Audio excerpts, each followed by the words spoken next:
Welcome everyone, I'm Sam Sebastian, and you're listening to How Are You Doing Really? In today's episode, I am joined by one of my friends, Elohim Leafar, or Elo. He identifies as a human, a writer, a magic worker, someone who is dedicated to sharing his experiences with the world. And I just want to add to that, he's been one of my biggest supporters of this podcast, and it's just been a huge blessing to actually have you just support me so much from the beginning, from just encouraging me to continue to share more episodes, to continue to record, and also just with your support of sharing the podcast on your platforms. And I want to say thank you so much, and I really energetically have just felt so held and supported by you, so thank you. And it's an honor to actually have you on today. If you'd like, maybe just say hello and yeah. You're welcome. That's the idea. I think that we need to support each other. Thanks for having me. I really not was expecting this. I really love the idea of the podcast. When I remember when you shared the first episode, I was very happy for that. And I am subscribed to the podcast, so every time that I receive the notification, can be a Sunday, can be December 31, I immediately go, I stop doing everything that I'm doing, and I just go to listen to the podcast because it's very nice. It's a very nice experience, connect with other people and listen what they are saying about healing work, about their personal life, about the work that they are doing with everything happening now. So the real work here is you who are really doing magic here. This is pretty awesome. What are you doing? Well, thank you. Yeah, it's sweet to really hear that reflected back, and also to take that in. I know sometimes I have somewhat of a barrier of taking in that kind of nourishing and supportive feedback. So thank you. And I also want to share how we met, if that's okay with you. So me and my partner Finn were in New York City. I think it was back in 2018. Yeah. And we were there, or maybe at the beginning of 2019. We were there leading a Tantra workshop, and it's called the Elements of Desire.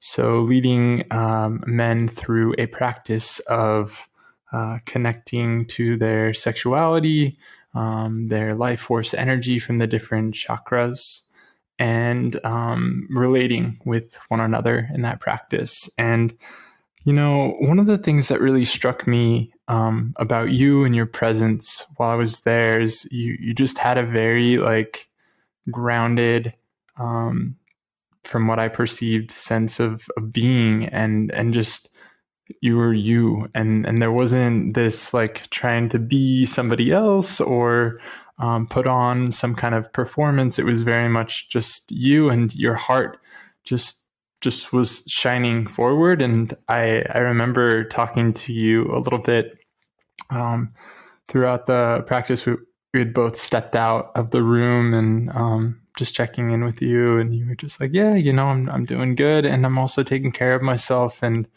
I think so often in those environments and other environments, even, people don't have the ability to know when to just step out and take care of their own needs at times. And I just really was struck by how you showed up in that space. So I wanted to name that, and also to kind of get on track with what I like to start the episode with is how are you doing? Really? I'm doing very well. I'm surprisingly doing very well for all happening. I remember when we meet, was you and thing was awesome. I really enjoyed the idea of the workshop. One friend of mine that we have in common, he was who invited me. Was a very nice experience. Um, yeah, I love everything that you are saying. I remember that from that moment to now, in that moment I just was a little more uncomfortable with the language. I barely say hi and bye, so I was formulating, drawing the words word by word to speak with someone, and you was very kind to understand everything that I was saying. Because when you are in New York City, people is always running, people speak very fast, when you are like me, that you are learning the language, not everybody has the time to pay attention. Mm-hmm. You come to ask me, I answer to you, and it was a very nice spot of conversation in that moment, and was a really nice workshop. I remember that. And I'm doing very well in general. When all of this started happening 1 year ago, I was a little overwhelmed for the situation because it's all of this that happening actually now in the world. Um, and when you are an immigrant, your priority is not how are you doing, is how is doing your family out of the country. Especially when you are who support all your family.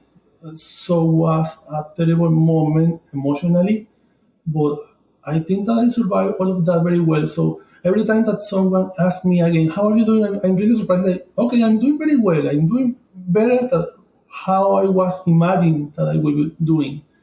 Was a very nice year in personal projects, except for everything happening around. Was a very nice 2020 for me. I made a lot of projects in the year. I start doing videos with my friends. I start a new book. I share a lot of new projects with the people. I think that in general, I think I'm doing very well. How are you doing? Thank you. I want to ask where is your family, and where is your origin? My my grandpa is from Turkey. For that reason, I don't look like Latino, but I born in Venezuela. My grandmas, both of my grandmas are natives from the Guayu and Arawak tribes in there. I born in Amazon, that there we call Amazonia.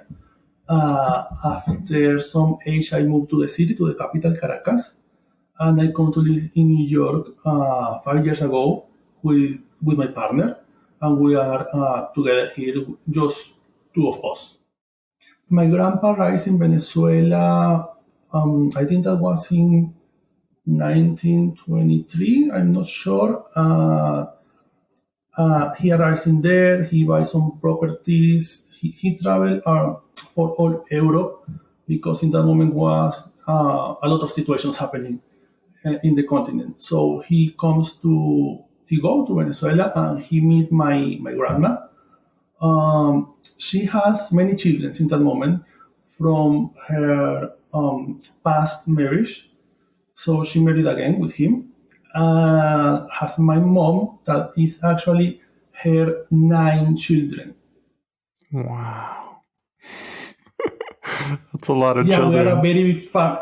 We are very big. I mean, I has in this moment I has 11 nephews. Wow. Yeah. So I'm giving nephews for gifts for the people. You want a gift? I can give you one of them with all the papers. Well, I think you've shared that you're from Venezuela. I may have shared with you my dad is from Venezuela as well. He grew up outside of Valencia, and Okay.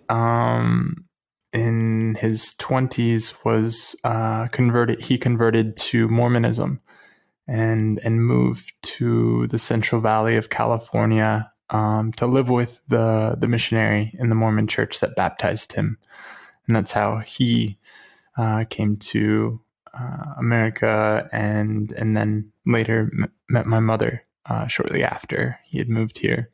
But I'm really curious about being a gay man in Venezuela, having a partner in Caracas, and just living there during all of the political kind of upheaval that was happening, and also just knowing there at least a bit of how gays have been treated there, and what your experience was like. And Yeah, was really complicated. We can make a whole program about this with many episodes.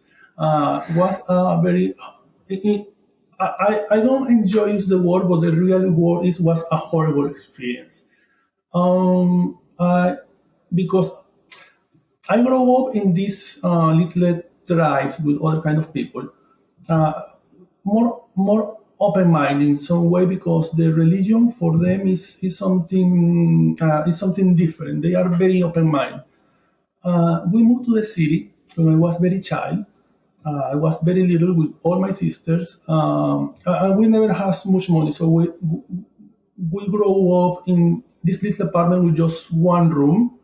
And I remember that was my mother, my dad, all my sisters, that they are five, and myself in one little apartment. And so you are struggling with the economical situation in a country that is pretty difficult, but also when you know that you are gay from very child, it's incredibly complicated, especially when you are the last one, because I am the minor, or my sisters are older than me. So it's a lot of expectations on me. It's all expectation that you are the boy, you are the man of the home, you are overwhelming with all of this in your shoulders because you have many sisters and everyone is just waiting that you grow up and you file a role that you don't really want to file. Everyone is asking you every day how many girlfriends do you have in the school, and you're like, I don't have really anyone, and I'm not looking for, and actually that's not my type. The political situation is not very helpful. After I come out when I has 18 years, that's a very brave, terrible story. It was one day before my graduation of the high school. I decided to dye my hair because my hair is a little like brown red, and I was in a military school, so everybody was always bullying me. And one day before of the graduation of the high school, I decided to dye my hair and make it totally brown. When I come home, my dad confronted me and asked me, if you are gay, tell me now because this is not normal, just because I dyed my hair. We was struggling with that from when I was very child because I'm not I not find the role how they are looking for. I was like I'm not like sports. I prefer go to the school of arts.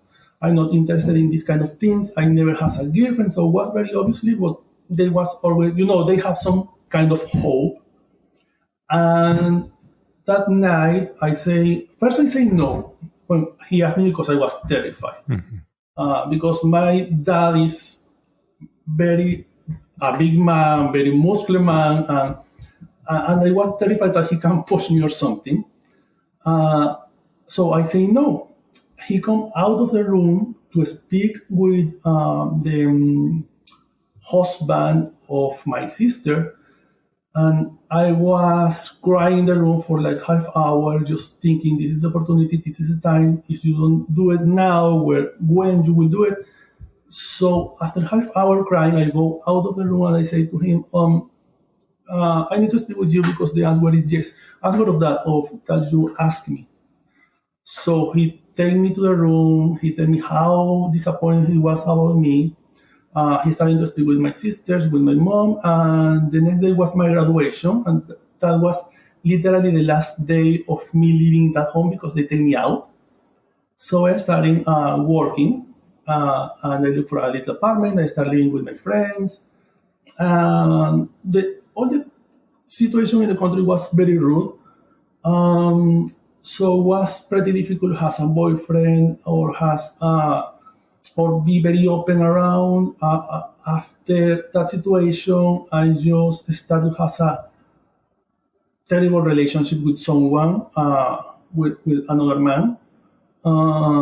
Was a very toxic relationship for 5 years, and after that, I just starting to um, trying to be free. So I just take a time like 1 or 2 years without a boyfriend, without hang out with my friends, just trying to focus in my work, in my empowerment, in let me look for an apartment, let me look for what I want to study in the college, let me graduate. So I was very focused on that. And after that, I started with my actual partner.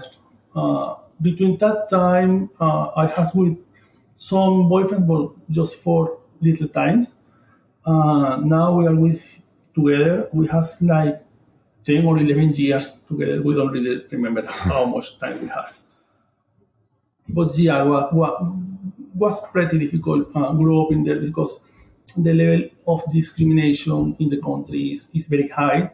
The cops don't help too much. So if you are di- discriminated in your work or in the school for some reason related with homophobia or something, you can full file a paper. You can denounce the situation. You can speak in TV shows. So was in one moment we was struggling with that because we was together living in a little apartment.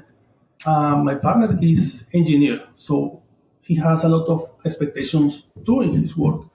And in a moment, we was just looking like if we continue here, we go to pass the rest of our lives living in the same apartment without opportunities.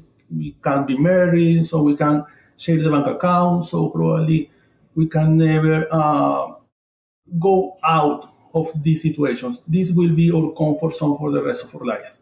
So if we want to live better, we need to go out wherever happens. And he decided to come to New York City to study a master. So we take the opportunity to come here. That's quite the story, and I Yeah, it's a lot. It's a lot to process. I know. I mean, just imagining what that might have been like, just starting from your childhood and being the youngest in your family, having 5 sisters, um, Yeah, and then having the kind of weight of being like this expectation of you being the man of the house, yeah. and Everyone is waiting that you find the role and that you inherit the role of your father, and you are the man in the home who give the orders and all of this. And it's good because Venezuela is in some way a very misogynistic country in some aspect that most of the archetype of the everything related with with the macho concept comes from the woman, not too much from the fathers. The fathers are a little more patient in some way, but mothers in the country, they are always like, my child need to be the man because everyone is looking, everyone is waiting, you need to have child, you need to be married because I need to show off that I has grandchildren. They put all of this pressure on your shoulders. And when you are like 8 years and you know that you don't like girls, but you are listening all of this speech day by day when you will have a girlfriend, how many child you will bring to home is a lot to process. yeah, and to just kind of highlight the fact that there is some of this like misogynistic kind of cultural um, Yeah, way of being there, and I know from my experience of my father, he actually didn't have a dad who lived with him. He actually never met his father, and because he was the oldest boy, he there was this expectation for him to just automatically fill this role. And I'm not fully sure that he had some sort of a healthy male figure to look up to. He had a lot of mentors. He Yeah, plays the cuatro, so the yeah, Venezuelan guitar, and I know that teachers really had an influence on his life and supported him. But I do just recall so much of my childhood with him being fed first, him being at the head of the table, him having the say on what we can or cannot do. Like just, exactly. yeah, it just defer to the man of the house is basically kind of how he kind of held himself. Exactly. And it, for me, just being gay and also relating to your experience of just knowing from a young age I was different. I didn't like women the same way that I was attracted to men. And then also having grown up in a religious household, I felt that pressure, and that pressure just never fully was lifted, that I can remember just growing up. It was something I carried with me, and even after I'd come out, it's something that I carried with me. And I wonder what your experience has been like since coming out. You made the decision you were going to dye your hair right before you graduated. You went through, I'm sure, a lot of discrimination just based on who you are, how you held yourself, and correct me if I'm wrong, um, in school, and to finally come to a point where you were like, I'm going to be who I really am, and at the cost of potentially losing my family, the respect of my father. Like what what gave you the power to do that, to make that choice? To be honest, in a moment, I just feel that I was just breaking myself. I was feeling like I was between many walls, and everybody's putting a wall around with all the expectations that it has on you. And I was trying to be flexible between all of these walls because I was also in a military school. They put me in the. So this is the irony of the story. We are, and that's the word. We were a very poor family. We don't really have so much money, and because also we have so much. I mean, they has five children before myself, and when I was growing, my older sister starting to have children too. So was a lot of money that you don't know from where comes, and they find a way to pay for my military school. So that's weird because for them was like a priority that I look like the man of the home, and I was very delicate when they asked me about go for the college. I want to study art. Actually, I was accepted in the Red School. La Escuela Roja is the most, or was the most in that moment, famous school of art in Venezuela, and I was accepted in there, and was very exclusive. They offered me money to study in there. My mom said no because if I were to the school, probably I will be gay. So they choose send me there to the military school. And in the military school, is a lot of discrimination, and there is a lot of racism too. And it's all day with these soldiers. Many of them are actually gay. Something happened in the military school that was the moment when I just break. That was this lieutenant was always picking me, was always watching me. And every time that someone discriminates you or say something homophobic or put you some kind of names, you are just struggling with that, but you can't say anything because if you say something, the militaries discriminate you too. I learned that from the first 3 years. I remember that the teacher of psychology, because that was a class that we had, she was always saying, if you go to cry, cry in the bathroom. You have the right to cry, but do it in the bathroom. Don't let that anyone see you cry. Because we are military, we are soldiers, we are the strength of the country, and blah, blah, blah.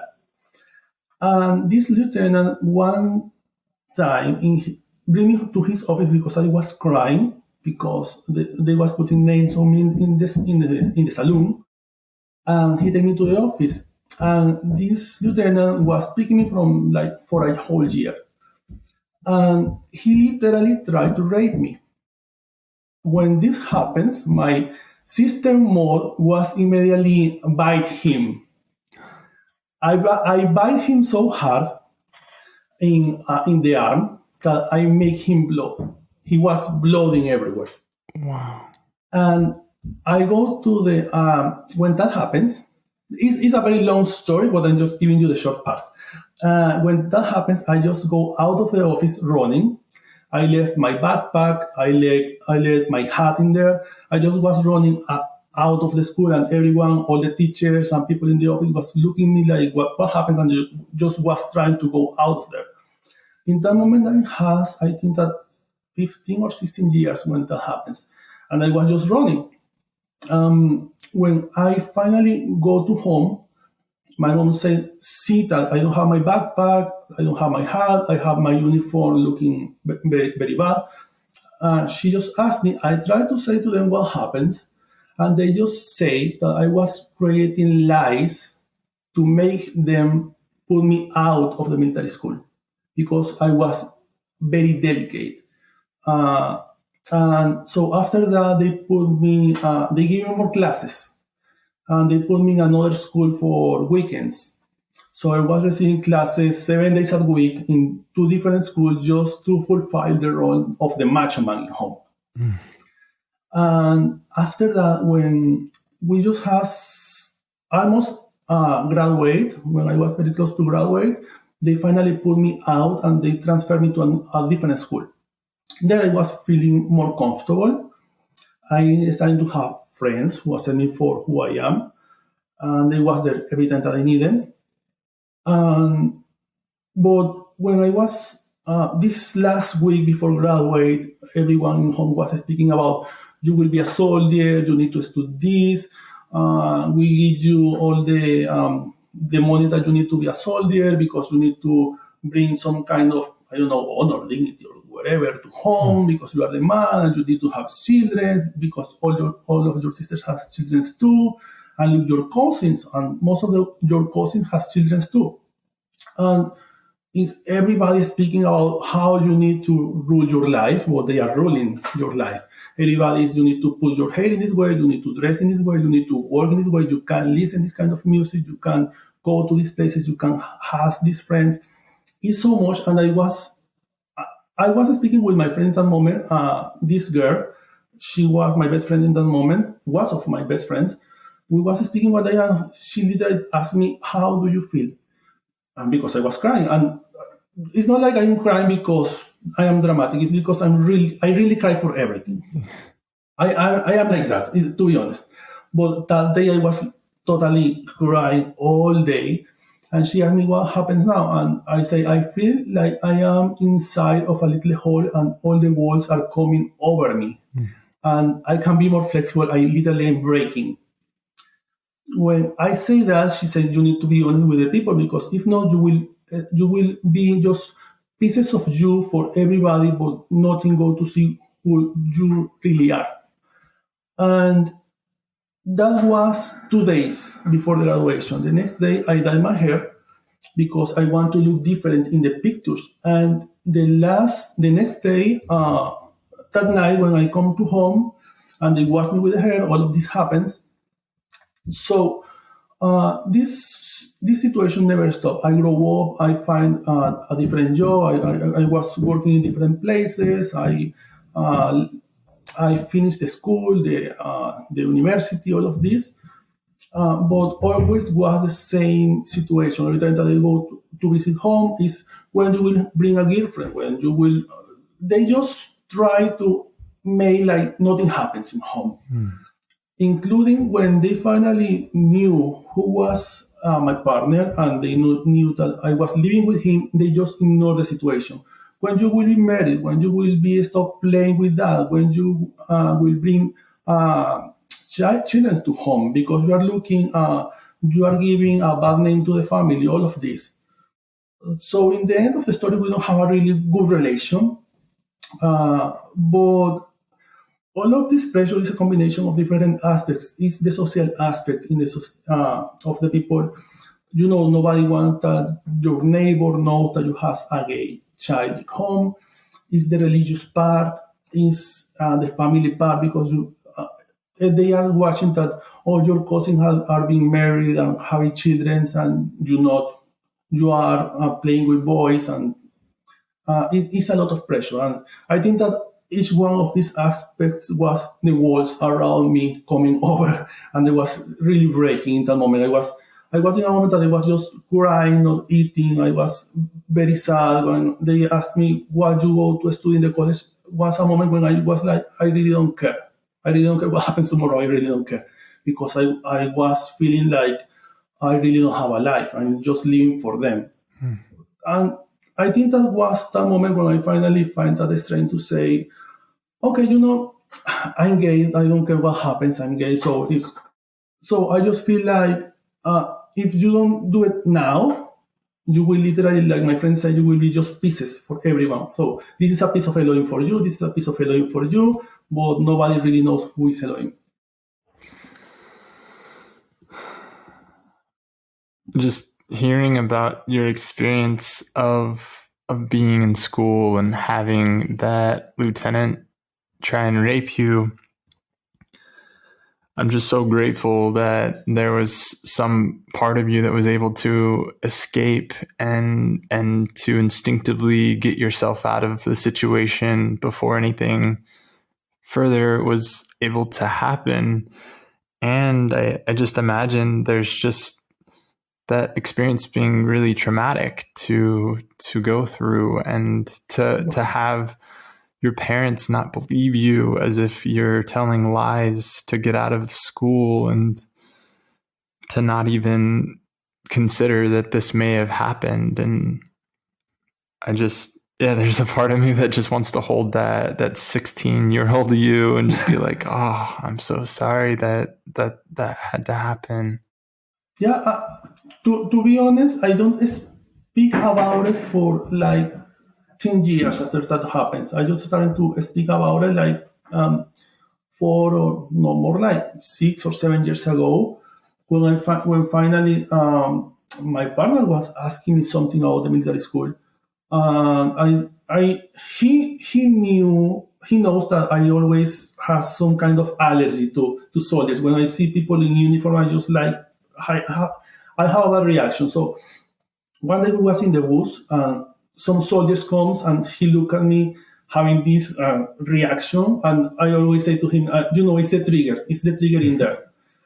And when we come home, I say to him, okay, you need to know this. So this happens.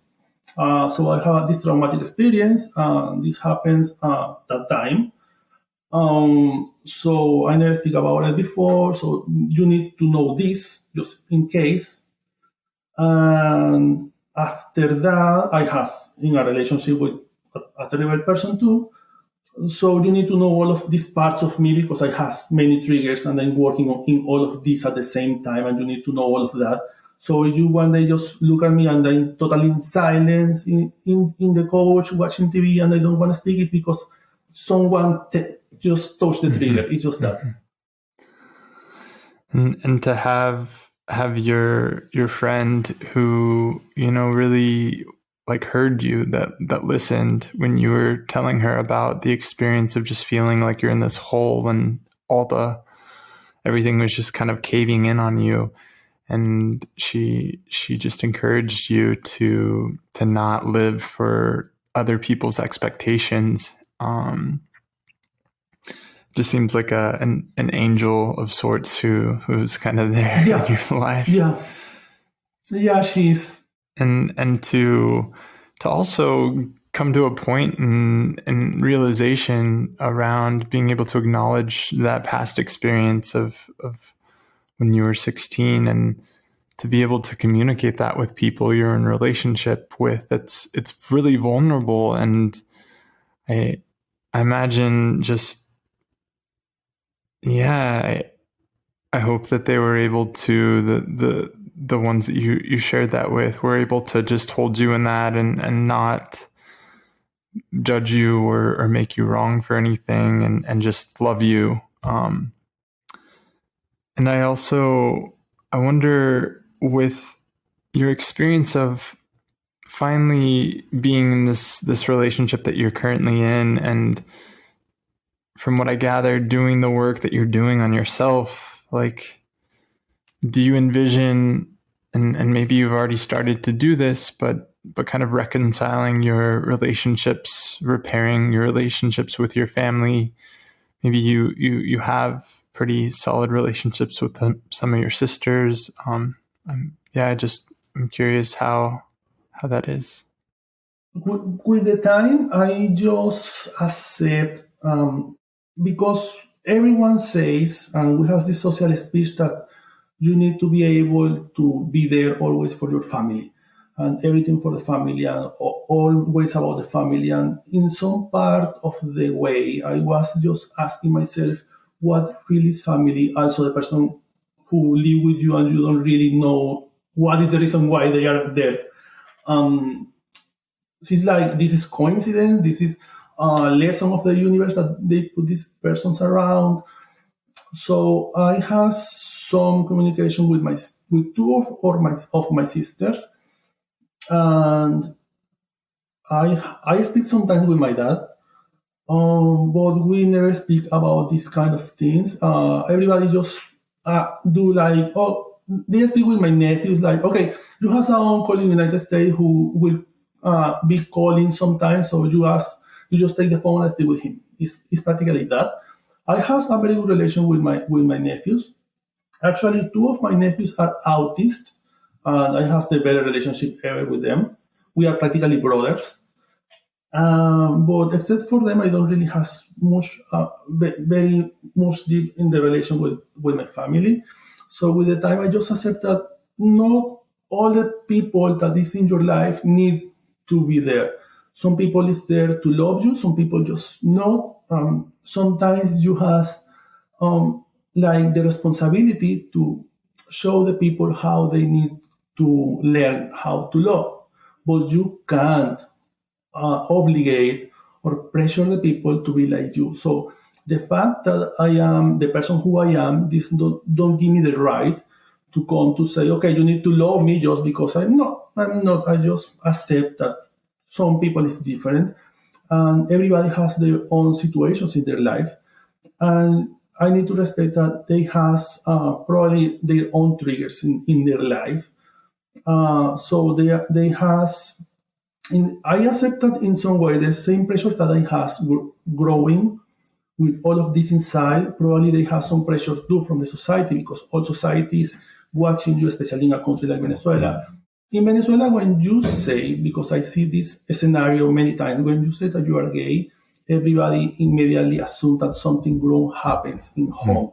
Oh, you don't have a father, is for that. Oh, something passed with your mother, is for that. Or you was very spoiled in your childhood. This is because you have very bad parents.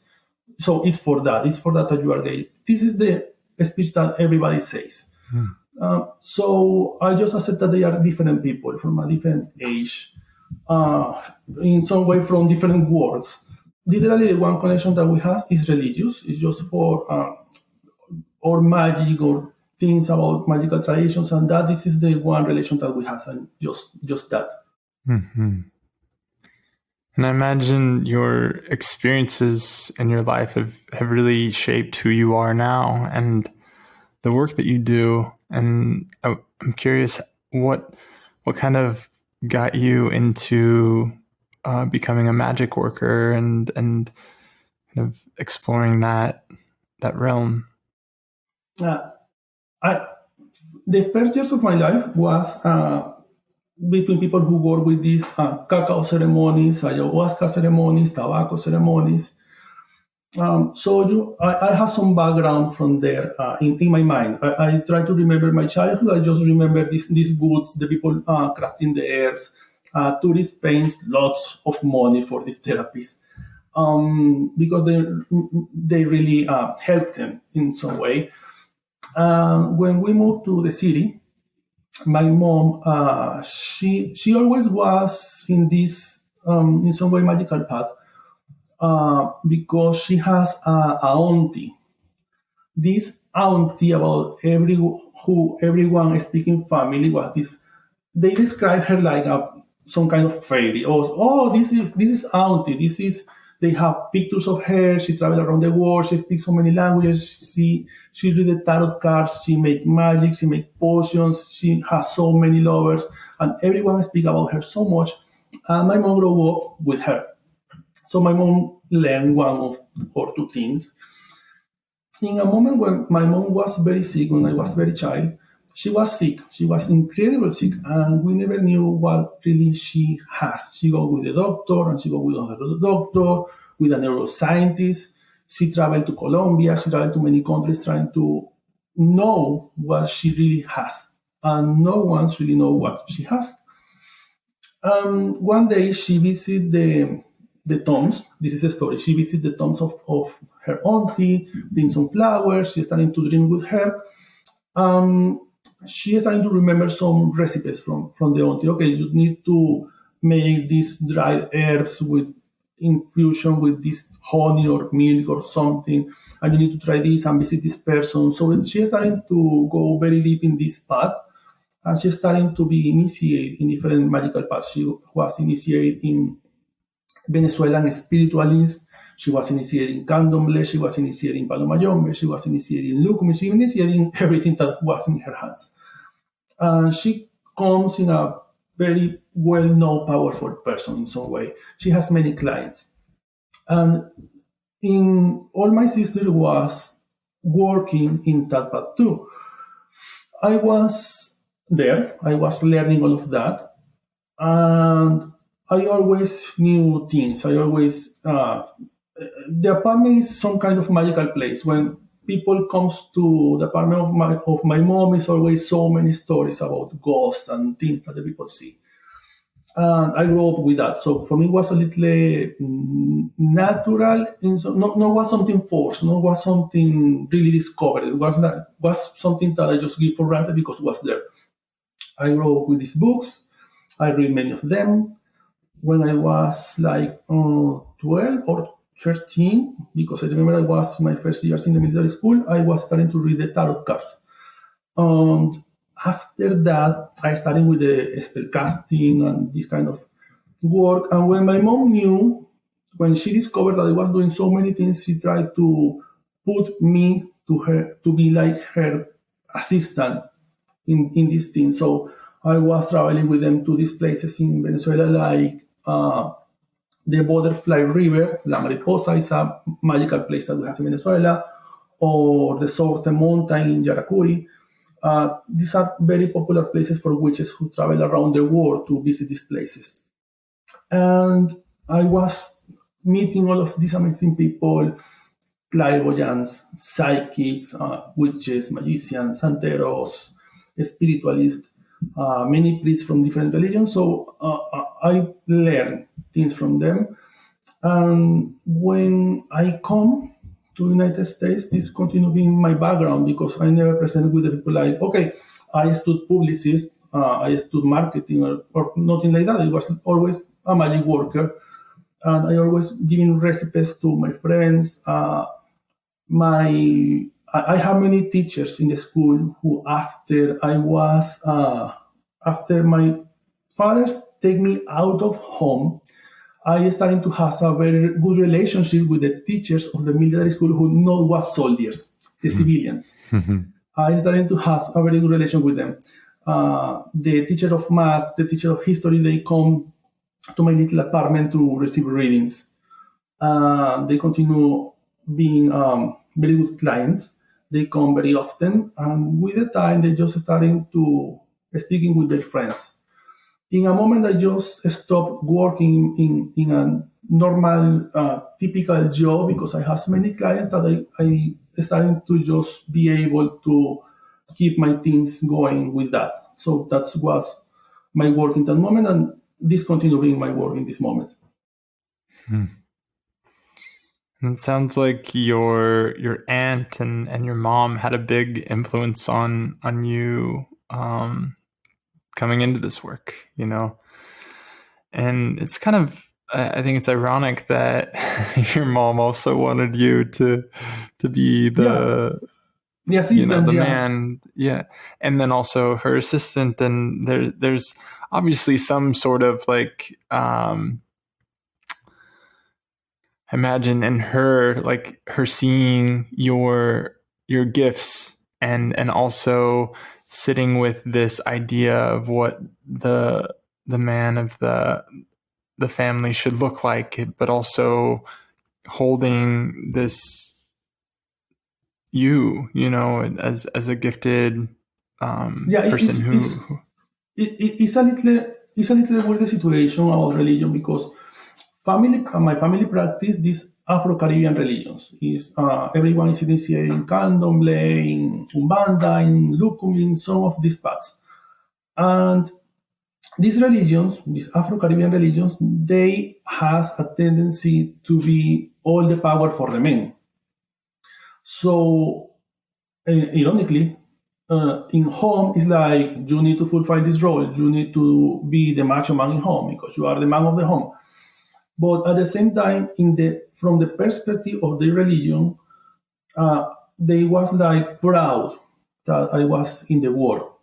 mm-hmm. So it's complicated because, for example, when my sisters, they are older than me, and when my sister was trying to be initiated in this path, the initiation is something like a baptism for the Catholics.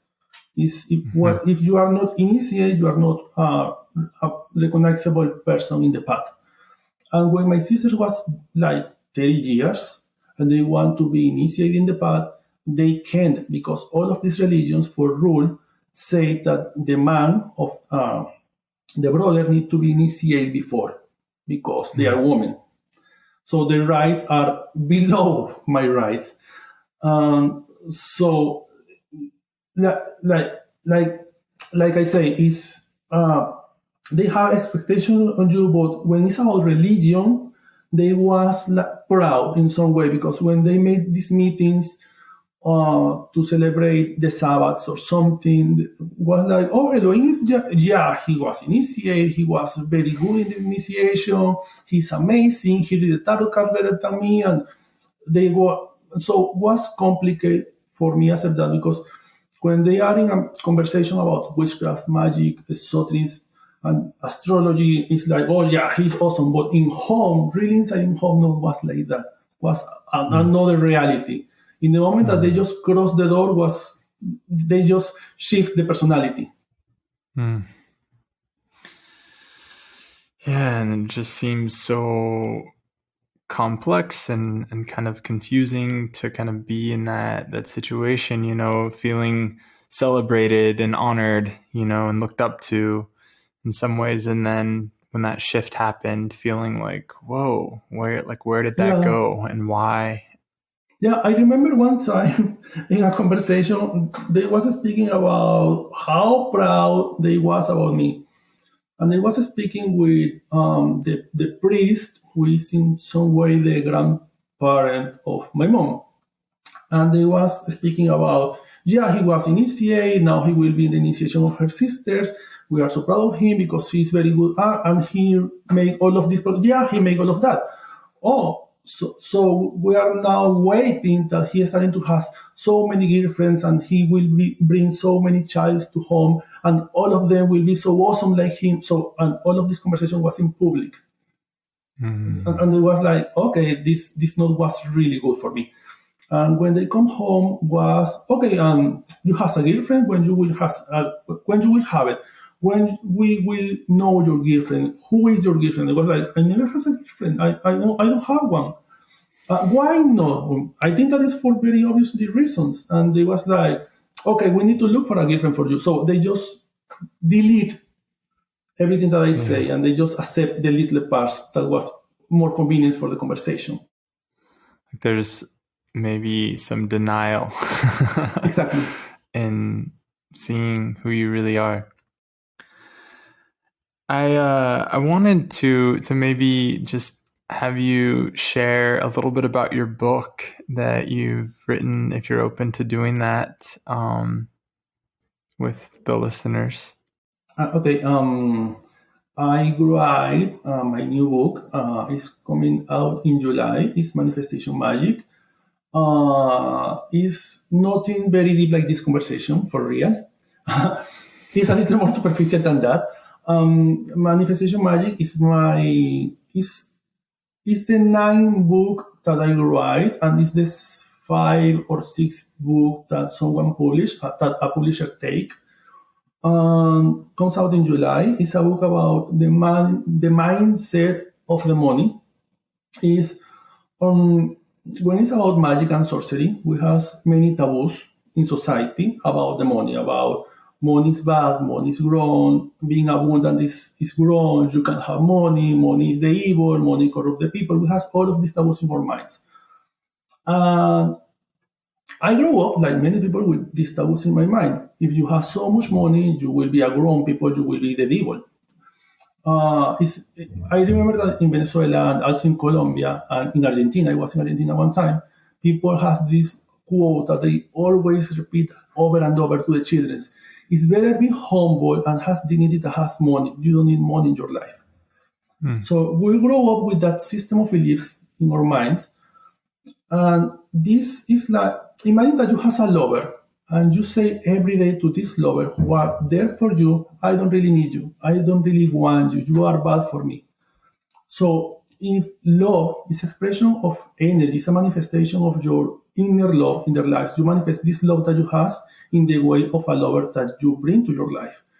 If love is an energy, if healing is some kind of energy, if protection is an energy, if you can craft a spell to see the past and heal your ancestors and heal your relation with your family, if all of these are kinds of energy and we listen science and science say that everything is made in some way of energy, money should be energy too. Money should be a frequency. So what I tried to do in this book was I write a whole book about money magic that is practically just spells for money. And after that, I wrote a whole introduction of like 100 pages about make exercise and a little therapy for the reader. The therapy consists in, okay, you want to bring money to your life, so you need to accept money in your life, you need to accept abundance in your life. So let me know why you think that you don't have money.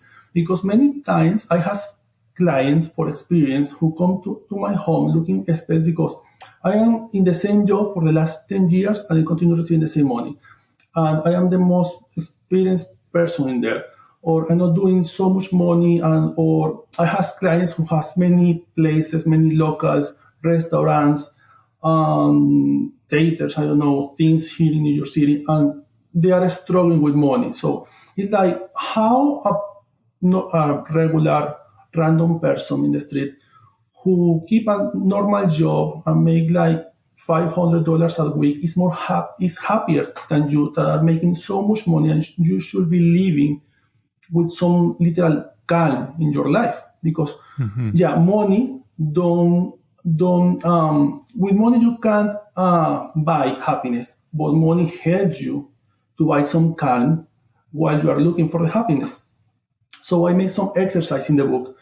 The book starts with an introduction of for the reader is what is money for you. It's not what do you think is money. It's what's money for you. So I always make this exercise in the workshops that I made, and I say to everybody, okay, after the workshop you will make a list in your home. You will light a candle. You will take a paper and you will write 21 things that you think about money, and after each one of these lines, you will write to why do you think that? Oh, money is bad. Why? Tell me why. Money is a wrong thing. Why? Money is not helpful. Why? Money is very good for life. Why? What makes you think that, and from where comes that thought? Because when we are growing, we have a lot of garbage in our minds that someone else put there, and no one else come to take that garbage. So we continue growing, justifying everything for the things that we have in our minds. And many times, these thoughts that we have are very old, for our own conception and for our own benefit. So people write these things, and after that they can meditate about it. Okay, I was thinking, for example, I had this person who come to one of my workshops last year, and after make the exercise, come to my chat and say, okay, Elohim, I really cry at the end of the list because I pass all my life saying that money is bad and I'm literally struggling with money. I am the owner of 3 different stores in New York City and I'm literally struggling with the money. I don't know what happens with that. But now that I am analyzing, I really treat the money like something wrong. Money is wrong, money is bad. Why? Because all my life I grow up listening that money is wrong, money is bad because that is what my father said to me every time. So I has many sources of money now, but I never enjoy the money. Yeah, you are not enjoying the money because you think that money is bad. It's like a drug. In the moment that you take a bill in your hands, you grow up listening this that if you take the bill, now you need to wash your hands because the bill is dirty. That in some ways true, but that is not the word that you need to use. So when you receive some money, some bills in your hands, you put the money in a side and you go to wash your hands. You are literally washing your hands from the abundance because you don't want it. So what I do is show to the people to create a new mindset on money, and after that, you can hit your relation with money. You can starting to bring some abundance because universe is abundance in everything, in stars, in light, in darkness, in everything. And we have the same elements from the moment of the creation. From the moment of the Big Bang, we have literally the same number of elements in the universe. In the universe. The same in the planet Earth. We have literally the same element from the moment that the Earth was created. Nothing is coming new, nothing is coming down. Everything is transforming in the Earth. So the same is with the money, the same is with the gold. All the elements are in there just moving from hand to hand, from one person to another. With money and abundance is the same. You just need to accept that you are a manifestation of the divinity, and when you accept that, you understand that you are a source. You are not just a body with a lot of things inside of you. Also, you are a source, bringing abundance and prosperity and love and energy to the world. And that aspect about healing yourself is very helpful because you understand that, okay, I was thinking in money in a bad way. Now that I know that money is not my enemy, money is my friend, I can bring money to my life and help my family and help my friends and has a new, better apartment and these kind of things. Mm-hmm.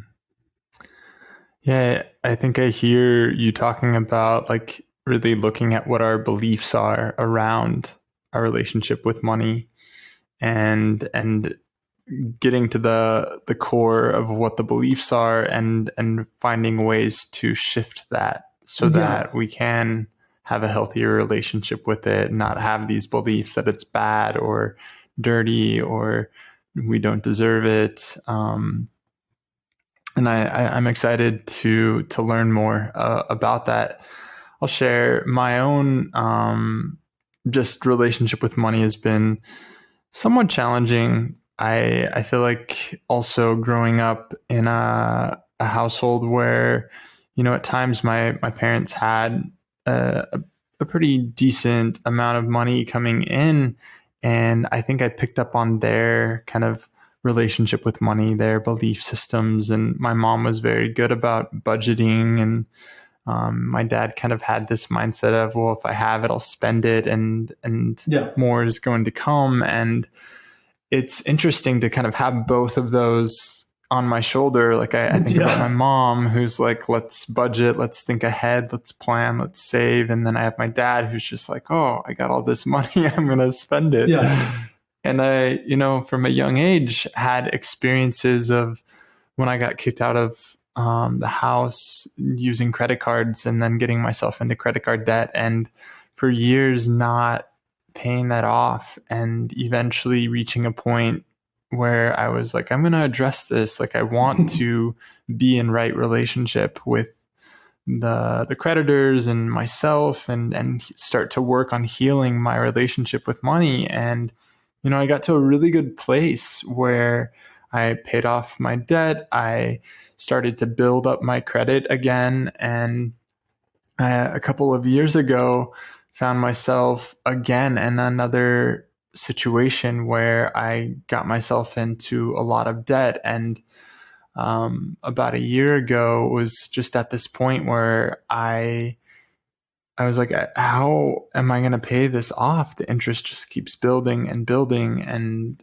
by just synchronistic events, I came across an organization in the Bay Area that works with people on debt management, and have been working with them since. And I'm working on, again, getting that debt paid off. And I think there's this part of me that is afraid, once I do get out of debt, like, will these patterns, I'll call them, continue to happen. And I even think about just the struggles with being in this pandemic and not working at the same capacity and receiving unemployment, but also support from clients and people in my life, just because that unemployment is very little in regards to my costs of living. And I just think it's so complex, and we all have different relationships with it. Some people kind of come into this world without having to think twice about it. It's just kind of, it's been provided for them, and they will be provided for throughout the rest of their life. And I also think about people who are currently just struggling so much with being able to provide for their families, to put food on the table, to pay their rent, because they're unable to work. And I think there's a lot of amazing people that are donating money, their time, their services to support disenfranchised groups of people. And I guess I'm hoping for something even larger to kind of shift in the collective, so that we are supporting one another more, because it's just really sad to see the rise in homelessness and just the poverty, especially in larger cities. Living in San Francisco up until May of last year, I had lived there for almost 14 years, and when I first moved there was homeless people, but not nearly as much as there was when I moved. It was so much, so many tents, so many, encampments around the city. And that's one of the wealthiest cities, Exactly. It's so unfortunate. Yeah, it's a combination between the hard work, because you need to be constant. I mean, the fact that you think in money, this don't mean that you will have the money. You always need to work, because the money need to come from somewhere. It's like you believe in love, but if you don't have a lover, how you can believe in love? It's the same thing with the money. If you don't have a work, you can produce the money. The thing is, when you are in the work, how I can keep this work, how I can evolve in this work, how I can continue receiving this same amount of money or more from outside of this work in the future, how I can evolve in the situation. In the same time happens, this happens in San Francisco, happens here too in New York City. I'm not sure in comparison if it's more or less, I really don't know. In Venezuela it's the same. In Venezuela we have a problem that it has one time. I remember that the government was doing some campaign, and the campaign of is a socialist government, and they have this conception about being rich is bad. So all the campaign for the 2 years of campaign was vote for us, because vote for the rich people is vote for the evil. So people are starting in the street repeating the same speech over and over.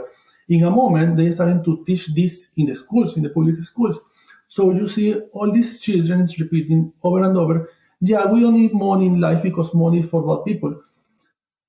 In the end, now we have a very poor country struggling with food, with money, with health, with everything. But in the same time, is for a side you have poor opportunities to make money because we don't have a source of employment there. We don't really have because all the people is going out of the country. And in the same time, you are putting in the minds of very young people this mindset that you don't need to work because the government will give you everything, so you can depend on the government. So when the government don't have money, you don't have money. So they stop looking for jobs because they are always waiting that the government in some way give them money.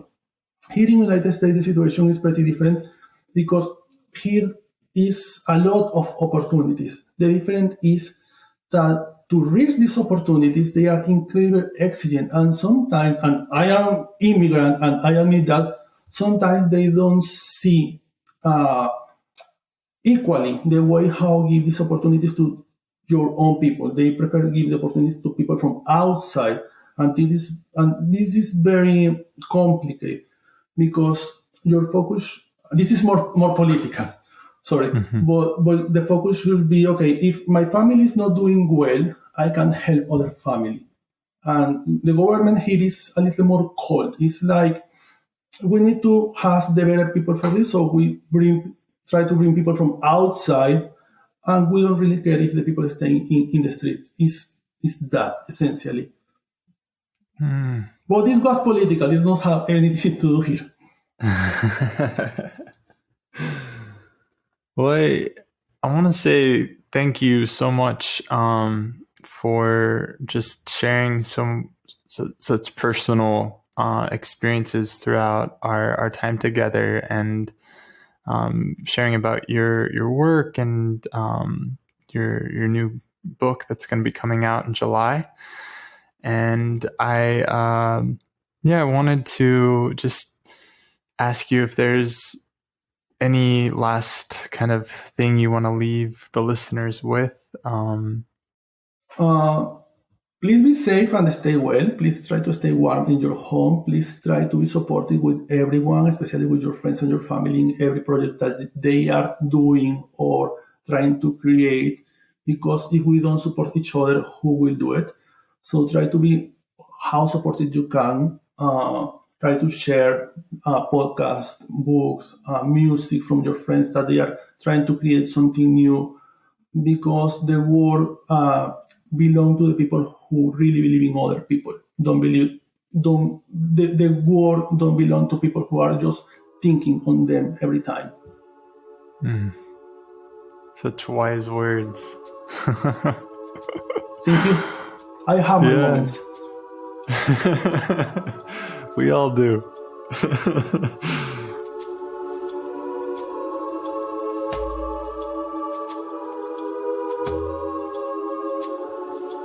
Thank you all so much for listening to How Are You Doing, Really? If you enjoyed this episode and would like to hear more, you can find the various platforms on my website, as well as additional information about me and the work that I do in this world, at samsebastian.com. That's SAMSEBASTIAN.com. Also, if you enjoy this podcast, please rate and review on whichever platform you listen to us on. I want to give a special shout out to Dominique Ferraton for helping with the production of this podcast. Additionally, to Nico Holloman for creating the music. If any of you are interested in being a guest on the show, you can reach out to me directly at sam@samsebastian.com. May you all be well. May you be loved. May you be at ease. Until next time.